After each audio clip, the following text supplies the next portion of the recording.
Un, man liekas, Klaus arī nokārtoja to, ka tu vari izplatni lekt, ja? Vienīgā vieta Latvijā, man liekas, arī Lietuvā esam vienīgie legāli, un arī Igaunijā vienīgie. Tiem, kas ir beidžumperi, var nākt un lēkāt.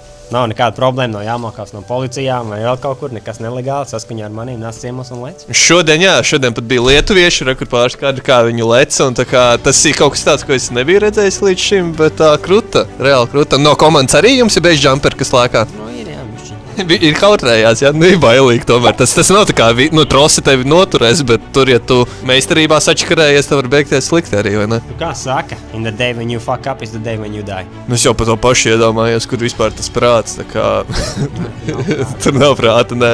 Tā kā tiešām tur jābūt meistaram, tas nav tā kā virvi paņemt un izlikt. Tur jau ir jāsaņemās, teikšu tā. Jāsaņemās, bet tajā pašā laikā, lai beidžums vispār ir tas tā kā out of context, tas ir, pilnīgi kaut kas cits, tas tā kā iemācīs braukt ar riteni, vai ne? Bet tu nevari iet uz Red Bull X-Fighteriem un ar mociju, mēs tur backflips, jo, tas ir kaut kas tāds, ko tu neesi to darījis, un tu neesi to darījis, ticamākais arī vairāk nekad nedarīs.